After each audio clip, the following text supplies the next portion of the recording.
Good morning. Next നമുക്ക് നോക്കാനുള്ളത് cost unit and cost centre.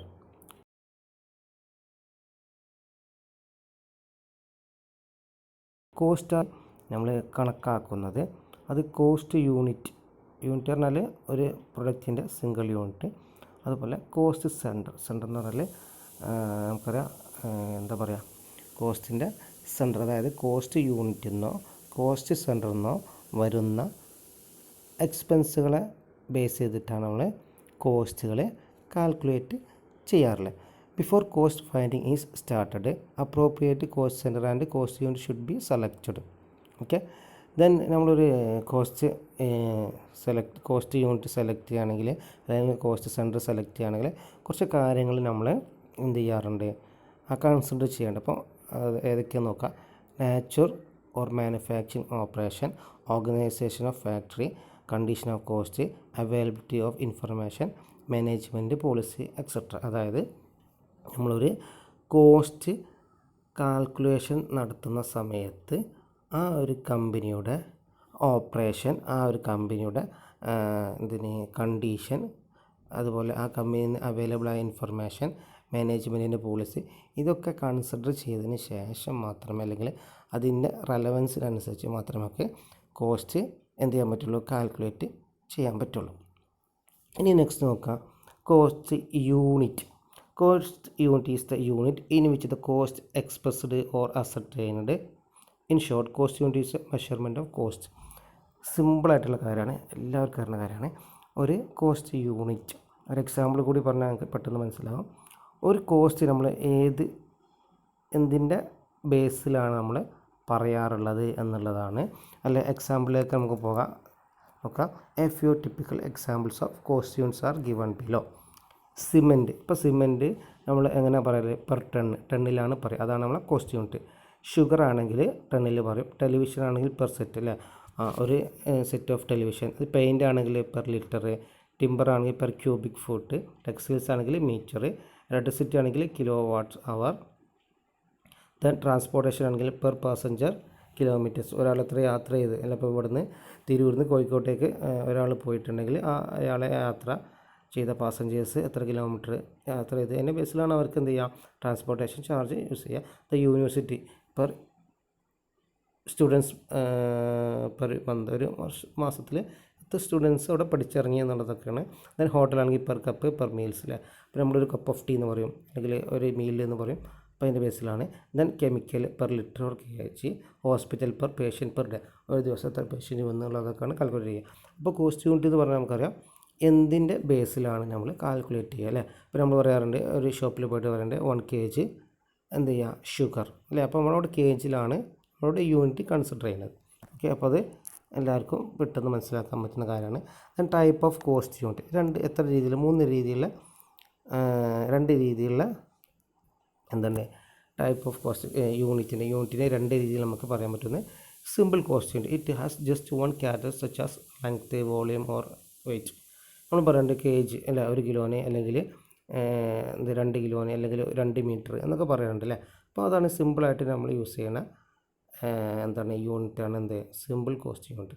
Then composite cost unit പറഞ്ഞാൽ 2 simple cost unit കൂടി combine ചെയ്ത് പറഞ്ഞ പേരാണ് കോമ്പോസിറ്റ് കോസ്റ്റ് യൂണിറ്റ് എന്ന് പറയാറുണ്ട്. എക്സാമ്പിളായിട്ട് patient per day, passengers kilometre. ഇപ്പോൾ പേഷ്യൻറ്റ് പെർ ഡേ എന്ന് പറഞ്ഞാൽ എന്താ, ഒരു ദിവസം എന്നുള്ള നമ്മളൊരു യൂണിറ്റാണ്. പിന്നെ അതുപോലെ പേഷ്യൻ്റ് നമ്മളൊരു യൂണിറ്റാണ്. അല്ലെങ്കിൽ പാസഞ്ചേഴ്സ് ഇപ്പോൾ 10 പാസഞ്ചേഴ്സ് ഒരു 10 കിലോമീറ്റർ ഓടിക്കഴിഞ്ഞാൽ എന്ത് കിട്ടും, ഇത്ര യൂണിറ്റ് കിട്ടും. അല്ലെങ്കിൽ ഒരു പാസഞ്ചർ 10 കിലോമീറ്റർ ഓടിക്കഴിഞ്ഞാൽ ചിലപ്പോൾ എന്ത് ചെയ്യുക, യാത്ര ചെയ്ത് കഴിഞ്ഞാൽ കുറച്ച് കിട്ടുള്ളൂ. അപ്പോൾ നമ്മളിവിടെ പാസഞ്ചേഴ്സും പാസഞ്ചേഴ്സിൻ്റെ നമ്പറും ഒരു സിമ്പിൾ യൂണിറ്റാണ്. അതുപോലെ കിലോമീറ്റർ, 1 കിലോമീറ്റർ 2 കിലോമീറ്റർ, അതെന്താണ്, വേറൊരു സിമ്പിൾ കോസ്റ്റ് യൂണിറ്റാണ്. അപ്പോൾ കിലോമീറ്ററും നമ്പറും കൂടി കമ്പൈൻ ചെയ്തിട്ടാണ് നമ്മൾ പാസഞ്ചേഴ്സ് കിലോമീറ്റർ എന്നാണ് പറയാറുള്ളത്. അതാണ് കോമ്പോസിറ്റ് കോസ്റ്റ് യൂണിറ്റ് എന്ന് പറയുന്നത്. നെക്സ്റ്റ് നോക്കുക, കോസ്റ്റ് സെൻറ്റർ. എന്താണ് കോസ്റ്റ് സെൻറ്റർ നോക്കുക. For the costing of production or services an organization should be divided into department or branches or sections. Each department or branches of section is known as cost center. In simply means, cost center means a selection of the business to which cost can be charged. CIMA London define cost centers as a location, person or items of equipment for which cost may be ascertained and used for the purpose of cost center. സിമ്പിളായിട്ട് നമുക്ക് പറയുകയാണെങ്കിൽ ഒരു cost calculate ചെയ്യാൻ വേണ്ടിയിട്ട് നമ്മൾ എന്ത് ചെയ്യുക, ഡിപ്പാർട്ട്മെൻറ്റായിട്ടോ അല്ലെങ്കിൽ ബ്രാഞ്ചസ് ആയിട്ടോ അല്ലെങ്കിൽ സെക്ഷനായിട്ടോ നമ്മൾ ഡിവൈഡ് ചെയ്യണമെന്ന് പറഞ്ഞ പേരാണ് കോസ്റ്റ് സെൻറ്റർ. ഇപ്പോൾ വളരെ സിമ്പിളായിട്ട് പറയണമെങ്കിൽ നമ്മളെ കോളേജിനെ സംബന്ധിച്ച് നമുക്ക് എന്ത് ചെയ്യാം, ഒരു കോളേജിലൊരു പ്രോഗ്രാം നടത്താൻ ഉദ്ദേശിക്കുന്നുണ്ട്. അപ്പോൾ ഒരു 1 lakh നമുക്ക് എന്ത് ചെയ്യാം, അതിന് ഫണ്ട് മാറ്റി വെച്ചിട്ടുണ്ട്. എന്നിട്ട് പറയണം, അല്ലെങ്കിൽ നമ്മളൊരു പരിപാടി നടത്താൻ ഉദ്ദേശിച്ചിട്ടുണ്ട്, അത് നമ്മൾ ഡിപ്പാർട്ട്മെൻറ്റ് ബേസ് നടത്താൻ ഉദ്ദേശിക്കുക. BCom, BBA, BCA, BA, BSc എന്നുള്ള രീതിയിൽ നമ്മൾ എന്ത് ചെയ്യുക, പ്രോഗ്രാം നടത്താൻ ഉദ്ദേശിച്ചിട്ടുണ്ട്. അപ്പോൾ ഓരോ ഡിപ്പാർട്ട്മെൻറ്റും പ്രോഗ്രാം നടത്തി കഴിഞ്ഞാൽ ഓരോ ഡിപ്പാർട്ട്മെൻറ്റിൽ നിന്നും വരുന്ന എക്സ്പെൻസുകൾ ഡിഫറൻസ് ആയിരിക്കും. കാരണം BComനും നല്ല സ്ട്രെങ്ത് ഉണ്ട്, നമ്മുടെ BBA സംബന്ധിച്ച് മാനേജ്മെൻറ്റിനെ സംബന്ധിച്ച് സ്ട്രെങ്ത് കുറവാണ്. അപ്പോൾ BComന് ഉണ്ടാവുന്ന എക്സ്പെൻസ് ആയിരിക്കില്ല എന്തിനുണ്ടാവുക, BBAക്ക് ഉണ്ടായിരിക്കില്ല. അപ്പോൾ അതുപോലെ BCAക്ക് സ്ട്രെങ്ത് കുറവാണ്, അപ്പോൾ അവർക്ക് എക്സ്പെൻസ് കുറവായിരിക്കും. അപ്പോൾ ഓരോ ഡിപ്പാർട്ട്മെൻറ്റിൽ നിന്നും എത്ര എക്സ്പെൻസ് ആവും എന്ന് പ്രിൻസിപ്പൽ ചോദിച്ചു കഴിഞ്ഞാൽ ആ പ്രോഗ്രാം കഴിഞ്ഞിട്ട് ഫൈനലായിട്ട് റിപ്പോർട്ട് കൊടുക്കുന്ന സമയത്ത് ഓരോ കോസ്റ്റ് അല്ലെങ്കിൽ ഓരോ ഡിപ്പാർട്ട്മെൻറ്റ് എത്ര എക്സ്പെൻസ്, BBA ഒരു 50,000 രൂപ ആയിട്ടുണ്ടാവും, BCom ചിലപ്പോൾ 2 lakh ആയിട്ടുണ്ടാവും, BCA ചിലപ്പോൾ ഒരു 20,000 ആയിട്ടുണ്ടാവുള്ളൂ. അപ്പോൾ ഈ 1 lakh 50,000, 2 lakh 20,000 എന്നുള്ളതൊക്കെയാണ് എന്ത് ഓരോ ഡിപ്പാർട്ട്മെൻറ്റിൽ നിന്നും വന്നിട്ടുള്ള എക്സ്പെൻസുകൾ, കോസ്റ്റ്. ഇവിടെ നമ്മളത് ഡിപ്പാർട്ട്മെൻറ്റ് എന്ത് പറയും, കോസ്റ്റ് സെൻറ്റർ എന്നായിട്ട് നമ്മൾ കൺസിഡർ ചെയ്യും. ഓക്കെ, നെക്സ്റ്റ് നമുക്ക് നോക്കാം types of cost centre. Different types of cost centre ഉണ്ട്. Operation cost centre, process cost centre, production cost centre, impersonal cost centre. അപ്പോൾ കോസ്റ്റ് സെൻറ്റർ ഞാൻ നേരത്തെ പറഞ്ഞ് കോസ്റ്റുകൾ എൻഗേർഡ് ചെയ്യുന്ന സെൻറ്ററുകളാണ് കോസ്റ്റ് സെൻറ്റർ. അതിൽ ഫസ്റ്റ് പറഞ്ഞ് ഓപ്പറേഷൻ കോസ്റ്റ് സെൻറ്റർ. ഇപ്പോൾ ഓപ്പറേഷന് വേണ്ടി ഇപ്പോൾ മെഷീനും മറ്റ് റിലേറ്റഡ് ആയിട്ട് പേഴ്സൺ ക്യാരിങ് എന്താ ഒരു ഓപ്പറേഷൻ അതായത് ഒരു വർക്ക് നടക്കാൻ വേണ്ടി വരുന്ന എക്സ്പെൻസുകൾ. ഇപ്പോൾ നമ്മളെന്താ പറയുക, പ്ലാന്റ് എന്നൊക്കെ പറയില്ല. അപ്പോൾ സിമ്പിളായിട്ട് പറയണമെങ്കിൽ ഐസ് പ്ലാന്റിൽ അവിടെ ഉണ്ട്. ഐസ് എന്ത് ചെയ്യുക, വാട്ടർ വെള്ളം നമ്മൾ എന്ത് ചെയ്യുക, ഐസിലേക്ക് മാറ്റണം അല്ലേ. അപ്പോൾ അവിടെ മെഷീനുണ്ട്, ആളുകളുണ്ട്. അപ്പോൾ അതിന് അവിടുന്ന് വരുന്ന എക്സ്പെൻസുകൾ, ആ സെൻറ്ററിൽ നിന്ന് വരുന്ന എക്സ്പെൻസുകൾ എന്താ പറയുക, ഓപ്പറേഷൻ കോസ്റ്റ് സെൻറ്റർ എന്ന് പറയാം. ദെൻ പ്രോസസ് കോസ്റ്റ് സെൻറ്റർ അല്ലേ. അപ്പോൾ ഞാൻ കഴിഞ്ഞ ക്ലാസ്സിൽ പറഞ്ഞ് ഒരു പ്രൊഡക്റ്റ് ഫൈനൽ പ്രൊഡക്റ്റായി മാറുന്നതിൻ്റെ പല ഘട്ടങ്ങളിലൂടെ പല പ്രോസസ്സിലൂടെ കിടക്കുന്നുണ്ട്. അപ്പോൾ A എന്ന് പറഞ്ഞ പ്രോസസ് സെൻറ്റർ, B എന്ന് പറഞ്ഞ പ്രോസസ് സെൻറ്റർ, C എന്ന് പറഞ്ഞ പ്രോസസ് സെൻറ്റർ ഉണ്ടാവും. അവിടുന്ന് വരുന്ന പ്രോസസ്സുകളെ അല്ലെങ്കിൽ അവിടുന്ന് വരുന്ന എക്സ്പെൻസുകളെ നമ്മളെന്ത് പറയും, എന്ത് പറയാം, അത് ഓരോ ABC എന്നുള്ളത് നമ്മൾ ഓരോ പ്രോസസ് സെൻറ്ററായിട്ട് നമ്മൾ കൺസിഡർ ചെയ്യാം.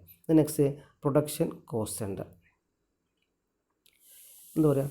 അപ്പോൾ റെഗുലറായിട്ട് ഒരു സ്ഥലത്താണ് നമ്മൾ പ്രൊഡക്ഷൻ നടത്തുന്നതെങ്കിൽ ആ പ്രൊഡക്ഷന് അല്ലെങ്കിൽ ആ റെഗുലർ ആയിട്ടുള്ള പ്ലേസ് നമുക്ക് വരുന്ന എന്താ പറയുക പ്രൊഡക്ഷന് അല്ലെങ്കിൽ കോസ്റ്റ് നമ്മൾ എന്താ പ്രൊഡക്ഷൻ കോസ്റ്റിന് എന്താ പറയുക, സർവീസ് കോസ്റ്റ് സെൻറ്റർ. നമുക്ക് സിമ്പിളായിട്ട് പറയാം, സർവീസിന് റെൻഡറിങ് സർവീസ് പ്രൊവൈഡ് ചെയ്യുന്ന സെൻറ്റർ. ഇപ്പോൾ നമ്മളൊരു കാറോ ബൈക്കോ എടുത്തു കഴിഞ്ഞാണെങ്കിൽ ആ സർവീസ് സെൻറ്റർ എന്ത് ചെയ്യാൻ നമുക്ക് എന്ത് ചെയ്യും, ആഫ്റ്റർ സർവീസായിട്ട് സർവീസ് സെൻറ്റർ നമുക്ക് സർവീസ് ചെയ്ത് തരും. അപ്പോൾ അവർക്ക് വരുന്ന എക്സ്പെൻസുകൾ, ഇപ്പോൾ എന്തിന് വാട്ടർ സർവീസ് ആണെങ്കിൽ അതിന് വരുന്ന കറണ്ട്, അതുപോലെ വാട്ടർ, അതുപോലെ ലേബർ ചാർജ്, ഈ എക്സ്പെൻസിൽ എന്താ പറയുക സർവീസ് കോസ്റ്റ് സെൻറ്റർ എന്നായിട്ട് നമുക്ക് കൺസിഡർ ചെയ്യാൻ പറ്റും. ദെൻ പേഴ്സണൽ കോസ്റ്റ് സെൻറ്റർ നമുക്ക് ഫോർ എക്സാമ്പിൾ സെയിൽസ്മാന്, അതുപോലെ സൂപ്പർവൈസർ, ഫാക്ടറി മാനേജേഴ്സ്, അവരെ നമ്മൾ മെയിൻറ്റെയിൻ ചെയ്യാൻ വേണ്ടി വരുന്ന കോസ്റ്റുകൾ. പിന്നെ നേരത്തെ പറഞ്ഞ സെയിൽസ്മാന് അവർ സെയിൽസിനനുസരിച്ച് ഇൻസെൻറ്റീവ്സും കമ്മീഷനും കൊടുക്കുന്നുണ്ടെങ്കിൽ അത് എന്താ പറയുക പേഴ്സണൽ കോസ്റ്റ് സെൻറ്ററായിട്ട് നമ്മൾ കൺസിഡർ ചെയ്യാൻ പറ്റും. ഇംപേഴ്സണൽ കോസ്റ്റ് സെൻറ്റർ ഇപ്പോൾ നമ്മൾ ഇംപേഴ്സണൽ എന്ന് പറഞ്ഞാൽ പേഴ്സണൽ അല്ലാത്ത ലൊക്കേഷൻ ബേസ് ചെയ്ത് കാണ്ട് നമ്മളെന്താ പറയുക ലൊക്കേഷന് വരുന്ന കോസ്റ്റ്. അപ്പോൾ അതായത് ഇപ്പോൾ അങ്ങനെ പറയാം, ഇപ്പോൾ ഒരു കമ്പനി ഉണ്ട്, അതിൻ്റെ ഹെഡ് ഓഫീസ് മുംബൈയാണ്, അതിന് കാലിക്കറ്റ്, കണ്ണൂർ, കൊച്ചിയിലൊക്കെ എന്തുണ്ട് ഓരോ യൂണിറ്റുകളുണ്ട്. അപ്പോൾ ആ ഓരോ യൂണിറ്റുകളിൽ നിന്ന് വരുന്ന കോസ്റ്റുകളെ എന്താ പറയും ഇംപേഴ്സണൽ കോസ്റ്റ് സെൻറ്റർ, ലൊക്കേഷൻ്റെ ബേസിൽ വരുന്ന കോസ്റ്റുകളെ.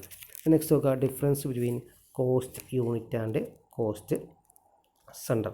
കോസ്റ്റ് സെൻറ്ററും കോസ്റ്റ് യൂണിറ്റും തമ്മിലുള്ള ഡിഫറൻസ്. ഫസ്റ്റ് ഒന്ന് നോക്കുക, കോസ്റ്റ് സെൻറ്റർ നോക്കുക.